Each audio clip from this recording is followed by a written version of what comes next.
Before we begin this Torah 101 podcast, I have a brief message for you. I'm sitting here in the Torch Center in Houston, Texas, and it is December. It's December, which means it's the last month of the calendar year 2023.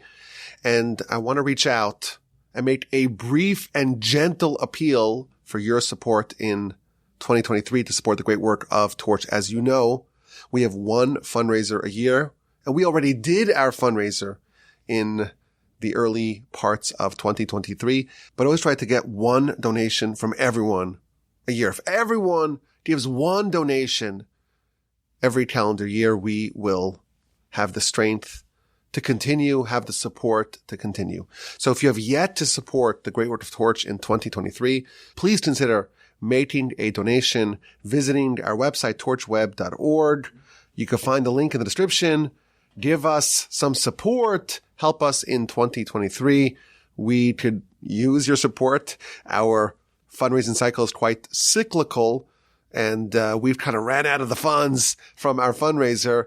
But don't worry, we'll have a fundraiser in 2024, please God. But if you want to help us get through this final patch, visit our website, torchweb.org, make a donation. You can find the link in the description. And of course, my email address is rabbiwolbe@gmail.com.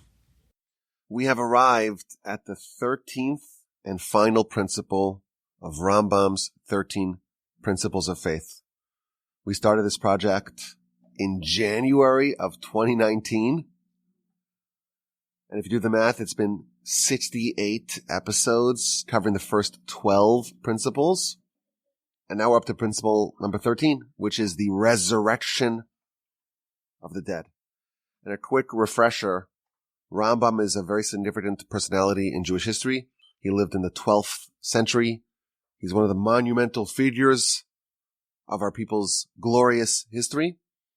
He wrote some of the most influential and consequential books and writings in our history. They're all absolute masterpieces. The one that we're following in this series is in his commentary to Mishnah. So, of course, Rabbi Judah the Prince, in the end of the 2nd century, he compiles the laws of the oral Torah into the 63 books of Mishnah, divided up into 6 orders, 6 sessions. And in one of the Mishnahs, it talks about Olam Haba, the world to come, which is the ultimate destiny that we are all striving to obtain. And Rambam, in his commentary, he wrote a commentary on all 63 books. In his commentary, he starts off with a very long introduction, which is sort of a treatise on Olam Haba, but really reward and punishment in general. And then he proceeds to delineate 13 principles, foundations as he calls it, of our religion. What are the things that we actually believe? And what are central that create the framework, the format in which everything else can exist? Now, when Rambam did that, it was obviously hotly contested because he's differentiating between certain ideals, certain tenets, certain principles, and others. There are a lot of principles. There are a lot of mitzvos. There are a lot of details in our religion. It's comprehensive, completely, exhaustively comprehensive.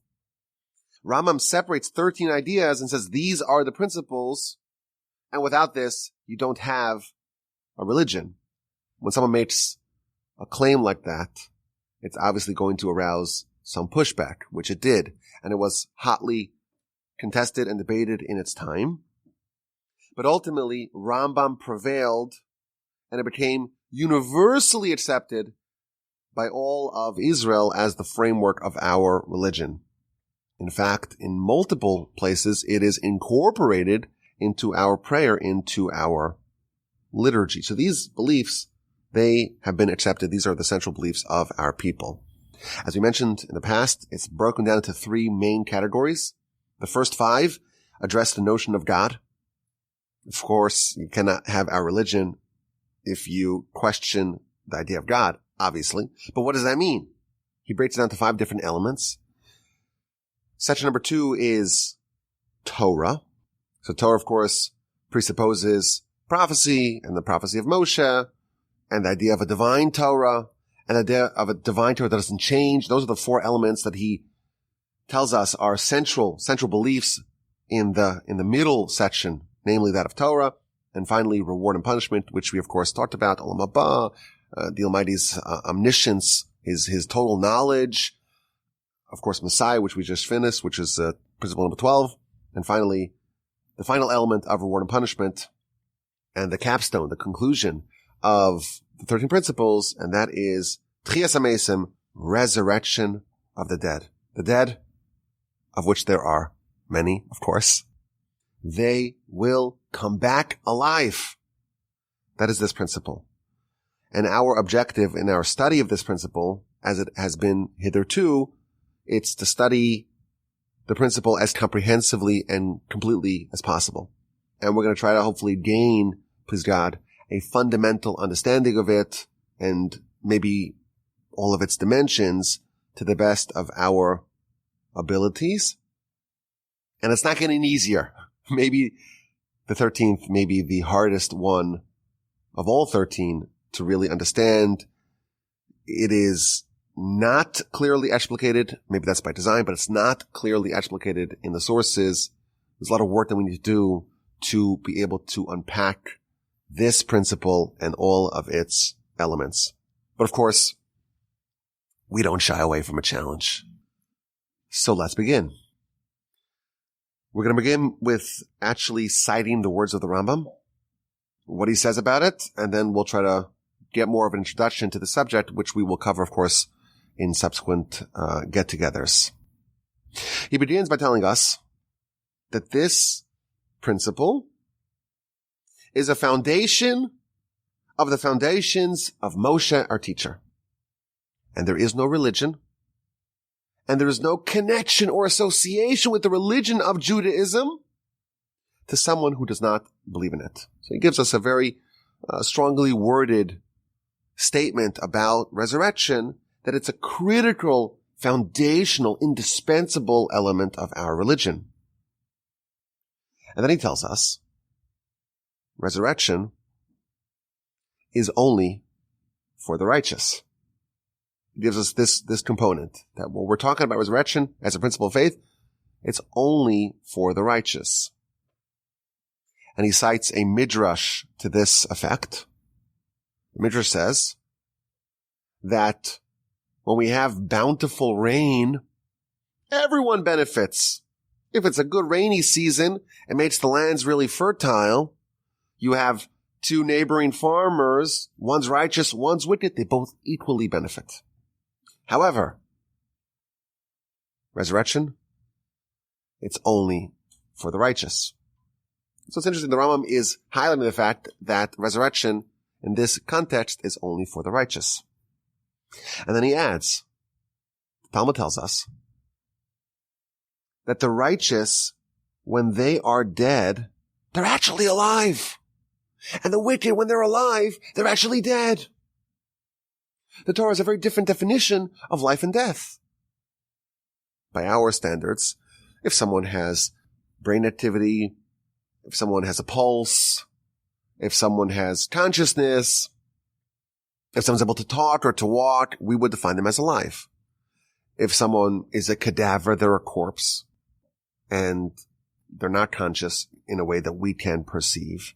They're not able to talk or to engage. They don't eat. They start to decompose. We define that person as dead. Talmud tells us in the book of Brachos on page 18b, on the top, that the Torah is a different definition. The wicked, they're dead even when they're alive. Because the Torah doesn't look at the body per se, it looks at the soul. And if someone doesn't treat the soul well, doesn't feed the soul well, doesn't provide the soul's agenda, they may be alive by our standards, but in the eyes of the Torah, they're dead. Whereas the righteous, they, by definition, they're ones who are feeding their soul. And therefore, their body may have ceased to function, but their soul, why can't it exist post-mortem? So they're alive, even when they're dead. Says the Rambam, how can we say that resurrection happens to the wicked, even when they're alive, they're dead? Certainly once they're dead, they're going to remain so.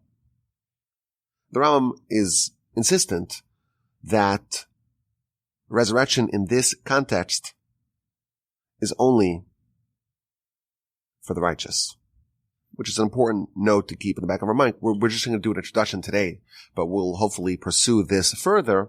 What he's telling us is that when we're addressing resurrection, we're talking about the kind of life that the righteous have and the wicked don't have. And then he tells us that people need to die. They need to break down. They need to return to what they're composed of. Humans are hybrids. Half body, half soul, half dust of the earth, half blowing life into their nostrils. And by definition, they need to die. It's not clear what he means. The commentaries, when they address this point in Rambam, they seem to say that even after resurrection, the righteous come back alive, they'll still die. Because the points that they are comprised of have to separate. Things that are amalgamations have to come apart.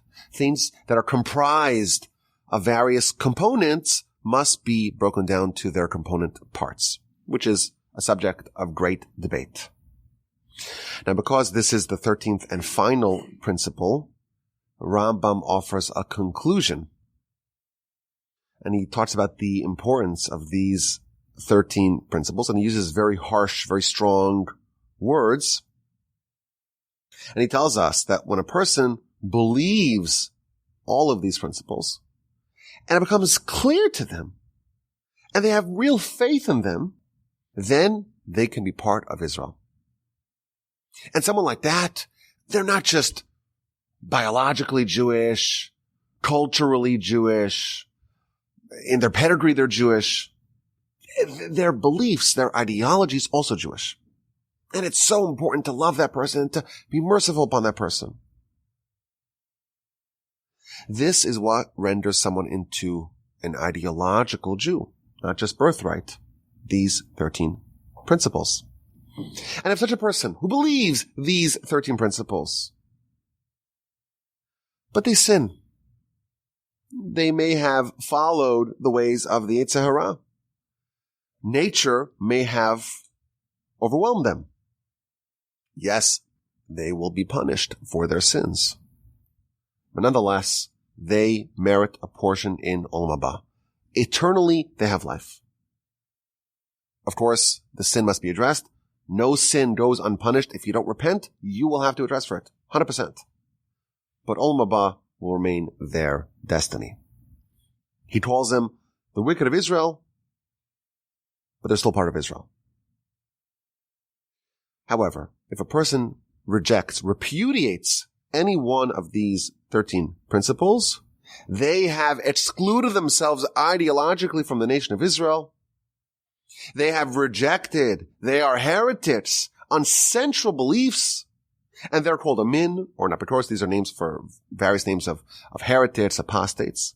Kotzeitz benetios, which is a code word for someone, what it actually means is someone who cuts saplings, which means that they're severing themselves from their source. And someone like that, the Rambam concludes, it's a mitzvah to hate them. These are the people that hate Hashem. And the Rambam says, again, very harsh language, that someone who hates Hashem, it's a mitzvah for us to hate them. And then Rambam reinforces the imperative to study the 13 principles with intense concentration and repetition. And he says, I have spoken at length in these matters, and I have departed from the style of my book, the Rambam in his commentary to Mishnah, which again, that's where you find these explications of the 13 principles. It's very different than the tone and the style of the rest of the book. And he says, I've departed from the typical style, and I only did it because I saw it was very valuable, it's very beneficial. And he tells us what he did. He says, I gathered from all the disparate sources, I gathered the true beliefs of our religion. I did a lot of work because these weren't all bundled together beforehand. They're scattered. I worked to gather them into one coherent, cogent code of principles. And therefore, the Rambam speaks to the reader. You should know them, and you should repeat them, and you should review them, and you should study them intensely, many times. And you should dwell upon them and ruminate and cogitate upon them very well. And if your heart convinces you to believe that, well, I read it once, or even 10 times, I've discharged my responsibility. Behold, again, the Rambam is using very unusual language for himself. Behold, Hashem knows that your heart has led you astray based upon a falsehood. And therefore, don't hurry up. Don't expedite the reading of these principles, because I didn't just concoct beliefs based upon what I encountered. This is not just a hodgepodge of beliefs. Oh, I have it. This is a nice thing. Why don't we include that? This is something. Isn't that beautiful? Let's put that in. This was not assembled arbitrarily. I put it in after intense focus and intense introspection and study. And because I saw clear, true, lucid beliefs, and I saw other ones that were fake, that were false, that were crooked and corrupt. I saw what you should believe in and what you should not believe in it, and I brought proofs to substantiate it. That's why I put these together. And he ends off with a prayer. The Almighty should help me to actualize my desire and to guide me in the good path. And then he concludes his treatment of the 13 principles. Let me return to the matters of the Mishnah that I am commentating upon. So the Rambam does end his explication of 13 principles by telling us of the importance of it and how he went about to assemble it, and the importance of studying it not just on a cursory surface level, on a superficial level, but to go deep. And I think that in our series, in our studies of these principles, we've really strived to do that, to really study it in a very deep and comprehensive way. So let's talk about the 13th and final principle, resurrection of the dead. The dead. They stopped working. They died. Cessation of brain activity. Flatlined. They're buried. They will come back to life. What does this mean? What must we know about this? As we tried to do with the previous principles, we hope to cover this subject to its length and breadth, examine everything that we know about it, everything that we can perhaps speculate about it, to try to see all the dimensions of it, and there are a lot of dimensions. We have a lot of questions. What is resurrection? What does it mean? How does it work? How does resurrection happen? Why must we have resurrection? Why is there a need to fuse body and soul? Isn't the body a fungible, disposable commodity? What's wrong with the soul existing as a soul in the realm of souls? Isn't the soul all that really matters? Why is there a need to get the band back together to put the soul and body once again together? Very basic questions. When is the resurrection going to happen? Or did it happen? What's the timeline of resurrection? Rambam was very clear that resurrection happens to the righteous. What about the fate of the wicked? What happens with them? Are there different types of resurrection? Is it all the same? Is all resurrection uniform? Why, in fact, is resurrection only for the righteous? What happens afterwards? Okay, you've been brought to life. Congratulations. What now? What's the purpose? What are you supposed to do now that you have been resurrected? The basic questions of how, of what, of who, of when, of why, they're not clear at all from what we've seen. It's a massive subject. And I think it's even more unclear than Messiah, which was, again, a very broad, sprawling subject. And we're going to try to approach it from the outside and hopefully edge our way closer and closer to the heart of the matter. So let's begin with some citations of our sages. The Mishnah that Rambam bases his whole treatise on reward and punishment and the 13 principles of faith upon, it starts off with the iconic words, Kol Yisrael, all of Israel, Yesh Lahem Chelek Olam Haba. They have a portion in Olam Haba. The world to come, the ultimate world, all of Israel have a portion in it, with the exception of certain people. And these are the ones that lose their portion in Olam Haba. And the first person who is cited, Ha'omer Ein Tchias HaMesim Min HaTorah. The person who says there is no resurrection of the dead from the Torah. There's no citation in the Torah that proves the notion of resurrection. If someone says, well, resurrection is not a Jewish idea, it's not a Torah idea, they are the first category of Jews that are expelled from the cohort of people that have Olam Haba. Now, it's interesting that the Mishnah specifically says that the person who loses Olam Haba is one who questions the legitimacy of resurrection. But it doesn't just say someone who questions resurrection. It says specifically someone who questions the biblical sources, the scriptural sources of resurrection. There's a very beautiful comment in Rashi where Rashi says, even if someone believes in resurrection, but doesn't know that it's sourced in the Torah, in the words of Rashi, what do we care about his belief? How does he know? Where is it substantiated?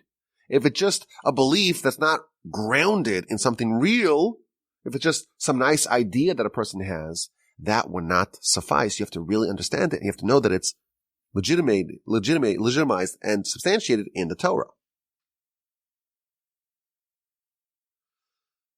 So this is obviously very important. The very first person that is excluded from Olam Haba is one who questions the legitimacy and the scriptural origin of resurrection.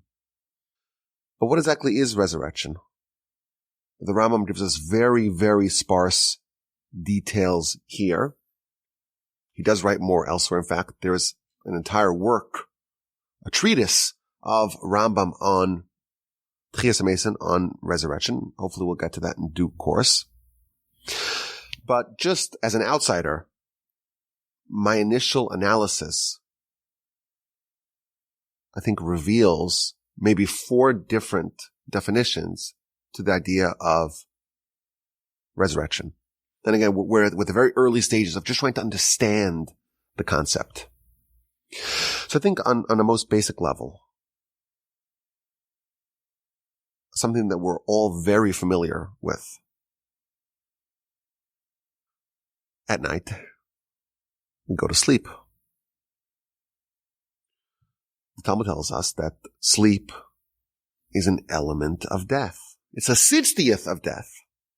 It has some associations. There's some overlap between going to sleep, being comatose effectively in bed, and death. In some way it's similar. Yes, there's still brain activity. Yes, there's still a pulse. There's still life, but there are some signs of death, meaning that someone's not aware of their surroundings. Someone doesn't see. Someone doesn't hear, per se. You really have to shake them awake if you want to get their attention. You have to snap them out of that. Their soul, we know, to a certain extent, leaves the body. And in fact, the Talmud says that waking up in the morning is an element of resurrection. And that's why the Talmud instructs us that when a person wakes up, there's a prayer about the soul. And the prayer says, God, so it starts, the soul that you have placed within me is pure. You formed it. You installed it within me. You guard it within me. And you, in the future, will take it away from me and return it to me in the future. For all the time that the soul is within me, I thank you, Hashem, our God, the God of our forefathers, the master of all the worlds, the overseer of all the souls. And then we have the final blessing, Baruch atah Hashem, blessed you Hashem, who restores the souls to dead corpses. When you wake up, the Talmud tells us, it's a version of resurrection. Now, I don't think the Rambam is telling us what to believe in waking up in the morning. We all believe that. That's not what he's saying, but I think it's a good way to get our brains more accustomed to the notion of resurrection, that it's like a parable almost. And it helps us bring the concept a little bit closer to our sensibilities, that this idea of resurrection is in some small way, it's like a parable. It's an analogy towards the resurrection that is being addressed over here. When someone's asleep, you've heard this term, they're dead to the world. They're immobile. They're really unaware of their body or their surroundings. They don't see, they don't walk around. Some people do, I know. But most people don't walk around. They don't eat. The soul, we know, goes to other places. And then in the morning, there is a degree of resurrection. So again, this is not what Rambam is talking about, but the Talmud does connect this routine of going to sleep at night and having a degree of death and waking up in the morning and a degree of resurrection. It's an interesting way to help get our sensibilities a little bit closer to what's happening over here. In Genesis, Jacob talks about his death. And he uses the words, not I will die, I will be buried, I will expire. He says, I will go to sleep. And again, we see that Jacob, this is in Genesis chapter 47, verse 30, Jacob is using the words, I'm going to sleep, which we know implies perhaps waking up as well. He uses that term because the righteous will have resurrection. It might be a longer sleep. And maybe a lot of other things happen in the duration. But fundamentally, there is an overlap between going to sleep and waking up and going to die and waking up with resurrection. So that's maybe one way to think about it, level one. A second way to think about it is the citations that we have, the stories that we have of resurrection. People who were dead. There was a cessation of all signs of life, and they came back. In chapter 17 of the book of Kings, Kings 1, Elijah revives the dead. And his student, Elisha, also revived the dead. This is in Kings 2, chapter 4. And then we have the memorable description of Ezekiel, Yecheskel, in the book of Ezekiel, chapter 37, with all the bones coming back to life. So, I don't know if this is exactly what Rambam is talking about, but we do see this notion, and we have documentation of this idea that someone can be dead and can have that reversed via some prophet, either Elijah, Elisha, or Ezekiel, and there are other instances as well. That can happen where death can be undone. It can be reversed. Now, there is an interesting question that the commentaries ask about this form of resurrection. The Talmud in the book of Tanis, page 2a, tells us that there are 3 keys that are exclusively in the hands of God. He doesn't outsource these keys to others. And they are the key of rain. God decides when it rains, how it rains, where it rains, etc. The key of life. And the key of resurrection. These are keys that can only be utilized and deployed by God. So wait a minute, how is Elijah using this key, or Elisha, or Ezekiel? So there are various answers. Some say that, well, permanently these keys are only in the hands of God, but temporarily a prophet who is obviously deserving of it can access said key. Alternatively, these were actually done by God, but the prayer only got God to do it. But this is, I think, another way of thinking about resurrection. This is more than just waking up in the morning. It's not really a total paradigm shift, because someone is dead, we're familiar with that. Someone being alive, we're also familiar with that. We've seen people who are alive by our definition. And of course, the notion of people dying is also not distant from our understanding. It's not clear if this is really what Rambam is talking about, that, the resurrection, so to speak, effectuated by or through Elijah, Elisha, and Ezekiel. Is that exactly what he's mentioning, or what he's invoking here in this principle? It's not so clear. But I think it's a level up from the notion of going to sleep and waking up in the morning. And then we get to the other 2 elements of resurrection. Resurrection that will occur during Messiah. We have many sources that talk about, in the times of Messiah, we mentioned this very briefly in our discussion of Messiah. We have many sources that say that during the Messianic era, there will be those who died who come back alive. And again, we know that Messiah, that is a perfection of our world. Messiah is a time where this world becomes transformed and refined and perfected. So there's still mitzvos, and there's still humans with a body and a soul, but it's a more elevated kind of life. And we have a temple, and we have a Davidic monarchy, etc. But it's not a total paradigm shift. It's this world and all the rules governing this world. Everything about this world is the same. It's just much better, much more elevated and transformed. That is perhaps what the Rambam is telling us. Maybe. That in the times of Messiah, there will be a resurrection of the righteous. And just as Messiah in general is an opportunity for people to be elevated and transformed and perfected and refined, so too the people who come back alive will have that opportunity. They too will be availed. It will be availed to them the opportunity to earn the perfection that is accorded in the times of Messiah. And finally, the 4th and final dimension, just again, as an outsider trying to get into the subject, the 4th and final dimension is the resurrection that is associated not with this world, but with Olam Haba.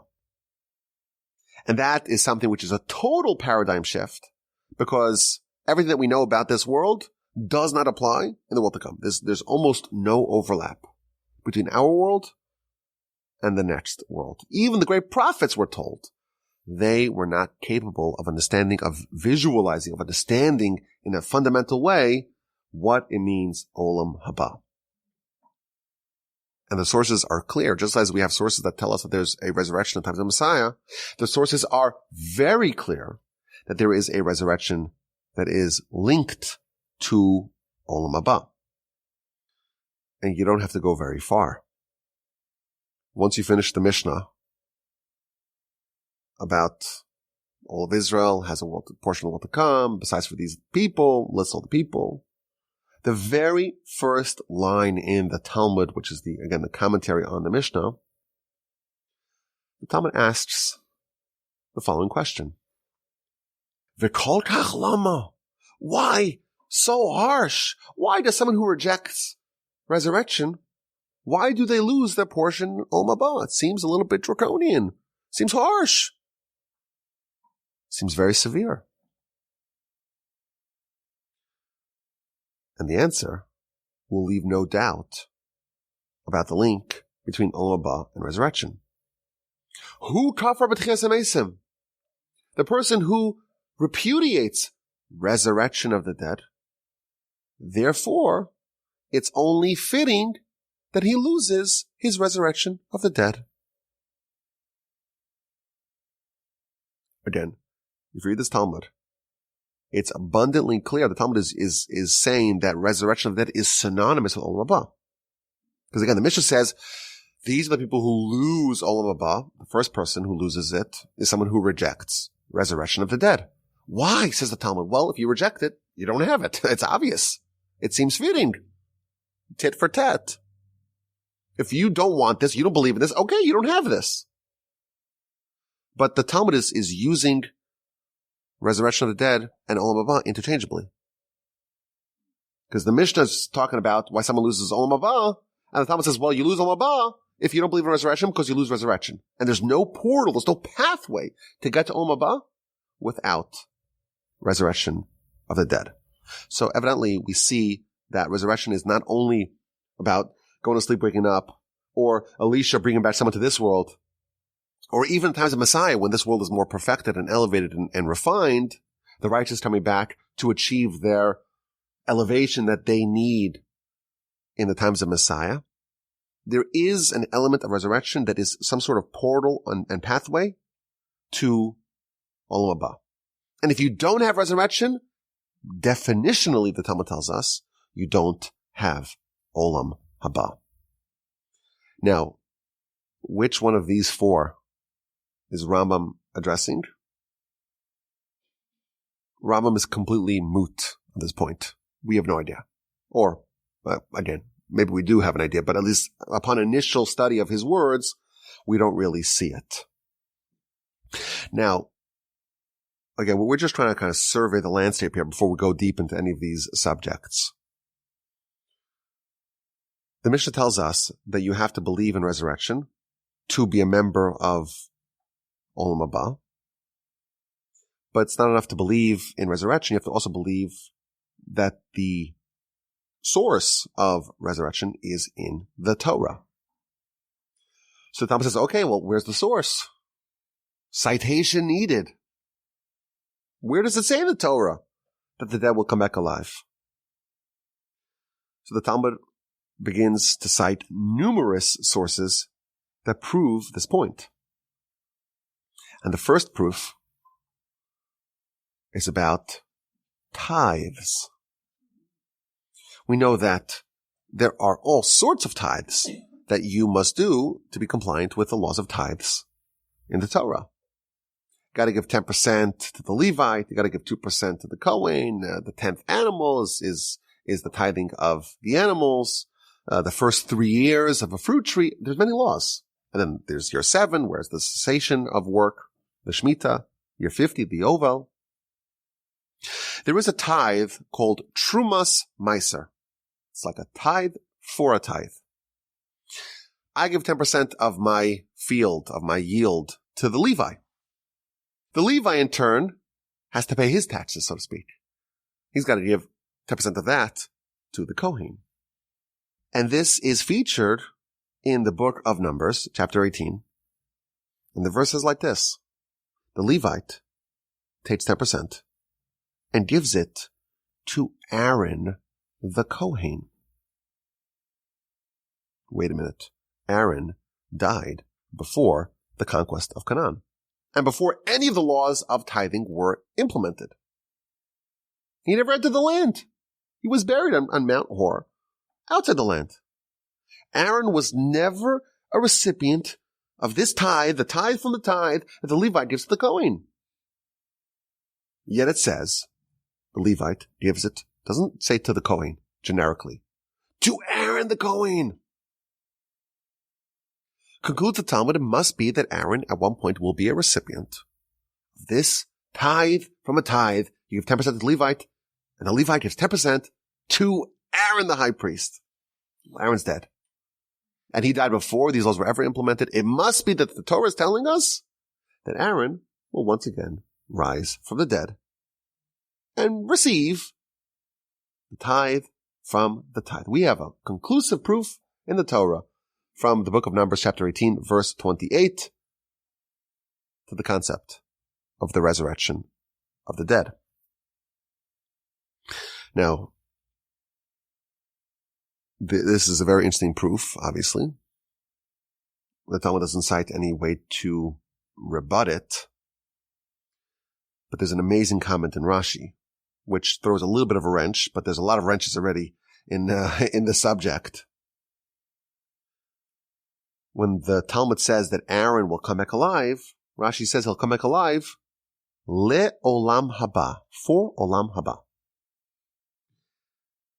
And this is a bit surprising because we know, and we've seen this in the past, and the Talmud says this repeatedly, that the world of olam haba is different than the world that we have today. And it tells us that there's no eating and there's no drinking in olam haba. I would imagine there's no agriculture in olam haba either. Yet the Talmud says that Aaron will rise, resurrection, okay, and he'll be a recipient of an agricultural tithe.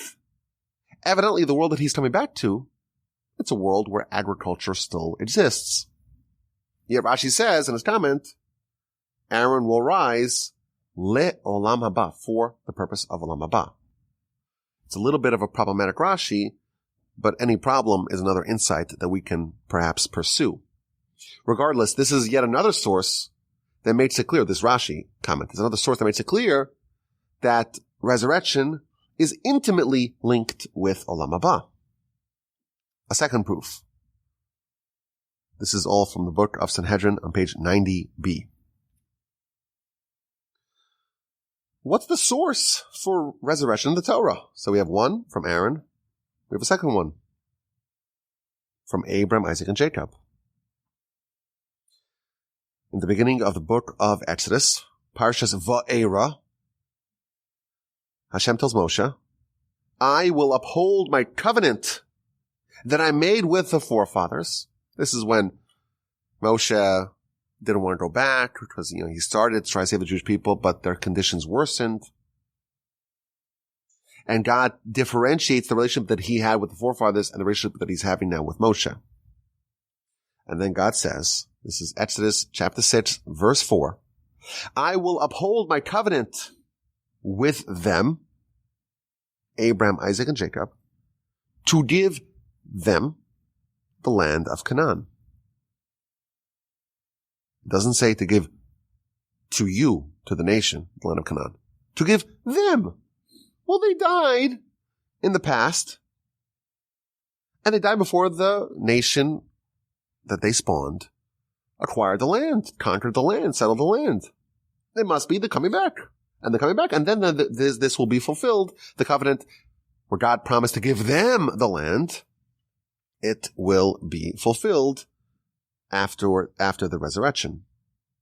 So here we see a citation that the forefathers, they will live in the land of Israel, which again implies a terra firma based living, and that's a proof for the resurrection. A third proof. The verse in Devarim, Deuteronomy chapter 11.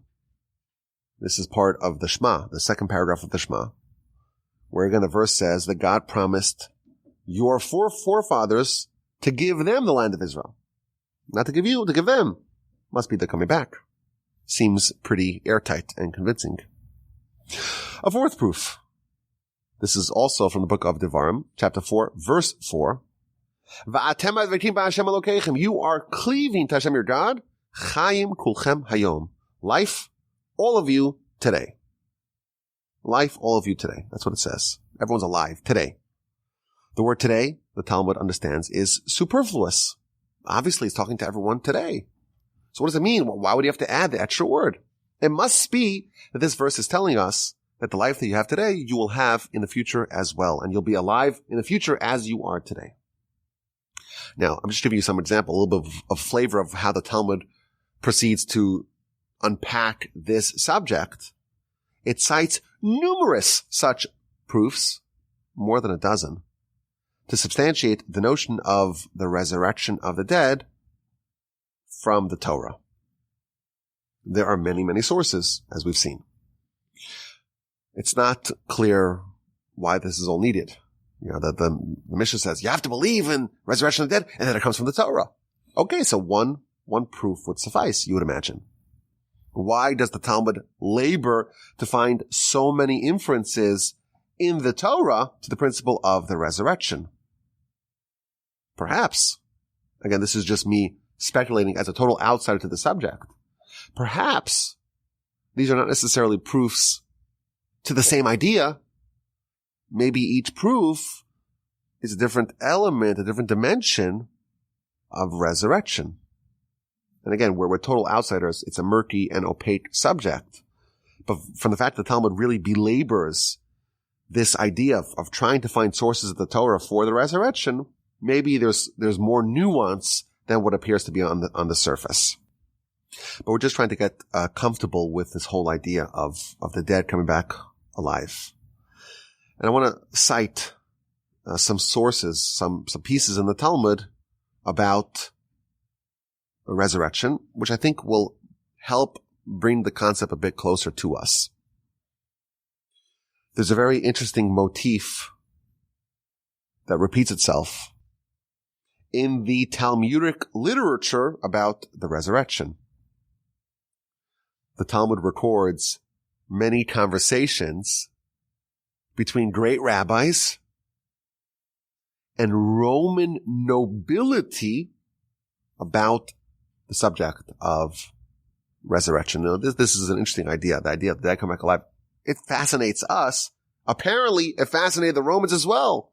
And the Roman aristocracy would call over the great rabbis and say, okay, well, help me understand this part, help me understand that part of resurrection.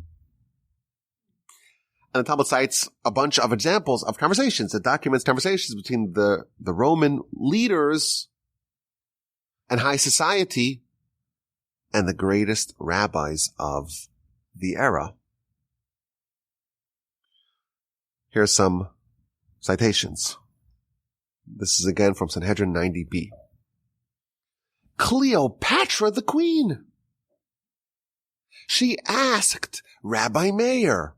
Rabbi Meir is a very important personality in the Mishnaic literature because he's the primary author of the Mishnah. When Rabbi Judah the Prince assembled the Mishnah, he started off just the base upon which he started were the notes and the writings of Rabbi Meir. So this is the most reputable, authoritative source that we can come up with. And we have a conversation cited in the Talmud between Cleopatra the queen and Rabbi Meir. And it went like this. She said,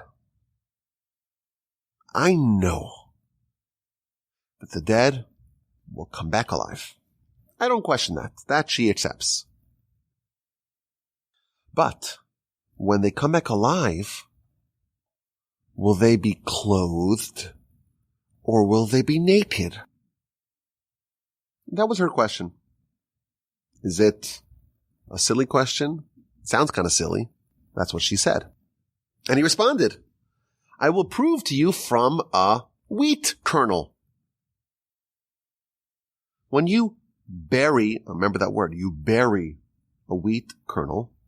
We have a difference. We have a difference between burying and planting. The Talmud often, and we'll see this as another repeating theme in the literature about resurrection, the Talmud uses the term burying and planting interchangeably in this context. Because it's the same thing. You bury wheat, not because you don't want to see it ever again, because you actually do want to see it in a much more beautiful way. You want it to service, you want one kernel to sprout a whole bushel, right? That's what you want. And it describes it as burying. Planting is burying. And burying is planting. Hold that thought. Says the great rabbi, the wheat is buried naked. And when it emerges, it has many, many layers. That's the chaff. Well, the righteous, they're buried, clothed, which seems to be implying the burial shrouds that we bury the dead with. So if something which is buried naked comes out clothed, certainly something which is buried clothed comes out clothed. That was his response to Cleopatra as cited in the Talmud. Now it is important to note, just as the Rambam told us again and again, resurrection is only for the righteous. He does say, tzaddikim, the righteous who are buried clothed, when they emerge, they will certainly emerge clothed. Again, he seems to limit at least this form of resurrection to the righteous exclusively. And we have a parable. The death and burial equals planting, just as the planting of the wheat, you can expect it to emerge in a different dimension, a different way, in a more expanded way, in a more clothed fashion. So too, the burial, that too is a form of planting. Now, what does it mean to emerge clothed? And what exactly is this analogy? You know, if you were to take a seed and put it in the ground, something which is very similar to the seed emerges, but also very different. We think of the dead coming back alive as bringing the band back together. What we're told over here is that the relationship between the righteous before their burial/planting and the righteous after their emergence from the ground, it's similar to what changes to the wheat when you put one kernel and a whole bushel comes out. It's the same thing, but in a much more realized, actualized, developed way. Again, these are all ideas that we'll hopefully revisit. We have the next citation, the very next part of the Talmud. Caesar, the Caesar, says to Rabban Gamliel, again, he was the Nasi, the head of the Sanhedrin, the president of the Jewish people. And we have an amazing documentation of a conversation that they had. Unlike Cleopatra, who accepted the notion of resurrection, he says, I don't know, you guys say that resurrection happens. Amrisu, you say that the dead will come back alive. But how can that be? The dead, they're dust. Can dust live? That's a pretty sharp question. You put a body into the ground, it starts to decompose. You dig it up, and you don't find the body. The body's gone. Well, what do you have? You have dust. What happened to the body? The body became one with the dust. Dust is not alive. It's inanimate. So how can dust come back alive? That was the Caesar's question. And the great rabbi doesn't even respond. The Talmud tells us that there was a third person privy to this conversation, the Caesar's daughter. And she says to the great rabbi, I will respond. I got this. And this is her answer. Suppose you have two contractors in a city. Two people building things in the city. One builds edifices out of water. One builds edifices out of mortar. Which one's more impressive? So the Caesar responds, well, anyone could build, well, not anyone. Most people who are gifted in construction, they could build a building out of bricks, out of mortar, out of cement. But to build something out of water, that's way more impressive. So it's established. Building out of water is much harder than building out of mortar. Says the daughter of Caesar to Caesar, God today creates humans out of water. The building blocks of a human is fluid. That happens. If God could create humans out of water, of course he could create them out of dust. Today, all the living humans are created, to go back to the actual origin, out of fluid, out of water. And we're not very impressed by that because we are so accustomed to it. But you already told me, Sir Caesar, that water-based construction is much more impressive than mortar-based construction. And this is if you think about resurrection. And it makes a lot more sense. It seems to us to be fantastic because it's just not what we're used to. But is it really so hard to create humans out of dust? It's much easier than to create them the way that you're doing it today. It's much easier if we were being honest. Thus concludes the opinion of the daughter of Caesar, cited in the Talmud. Now there's a very deep subtlety being conveyed here. Humans today are formed one way, in a water-based construction. In the future, they will be made in a different way, in a dust-based construction. I mentioned this in my book, Upon a 10-Stringed Harp, which I have several chapters in part 5 of the book on resurrection. I pointed out something very interesting about this conversation. We know of exactly one person that was created out of dust. Of course, that's Adam. All subsequent humans were created out of water, out of the fluids. But he was created out of the dust of the earth. The Talmud is implying that the kinds of humans that will be featured in the world of the resurrection will not be like us. They will be more like Adam. Now, Adam is completely different than the way we are. The Midrash tells us that when Adam was created, initially out of dust, the angels were so taken by him, they mistook him for God, and they wanted to bow down to him. The distance, so to speak, between the human and God was much less than it is today.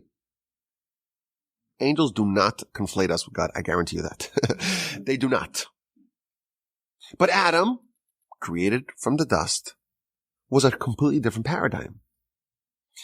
And the Talmud is implying from this analogy, cited initially by the daughter of Caesar, that the resurrection is the recreation of humanity in the paradigm of Adam. Not simply to come back in the way we are today. The seed looks very different than the final product. What comes back out is very different than the water-based construction of that same person in the previous paradigm. Again, very, very interesting. Now, there are other sources about conversations between the Romans and the great rabbis. The Talmud actually offers a second alternative interpretation as to what the daughter of Caesar said to her father. We have a very interesting conversation between Rabbi Judah the Prince, the architect of the Mishnah, and the Roman Emperor Marcus Aurelius Antoninus, also about resurrection. Again, we see that the Romans were really fascinated by this. And that will reveal another dimension of the resurrection, namely that of judgment, which is central to this subject. Judgment, ultimate judgment, has to happen in the same modality as the sins and the mitzvos that were done. You want to reward and punish the same entity that did the mitzvah or the crime. If you have twins and one of them commits a crime, you can't punish the other one just because they look the same, right? It's not fair. The body and soul do the mitzvos. The body and soul do the sins. The body and soul must be there for the reward and the punishment.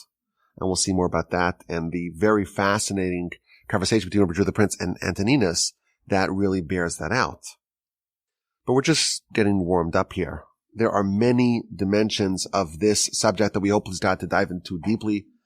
There are all sorts of very intricate debates in the medieval literature, some of the contentious points about this idea, maybe the most central debate, is what is the state of the human in the world to come and the world of resurrection? Is there a body? Yes or no?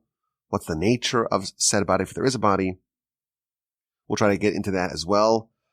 The whole idea of the seventh millennium, which is just like we have, the 6 days of creation and Shabbos. We have the 6,000 years that we've mentioned in the past, and then the seventh millennium. What happens during that great 1,000-year period? It's a mystery to us. What happens subsequently in the 8th or maybe the 9th millennium? A total mystery. The idea of Yovel factors into this discussion as well.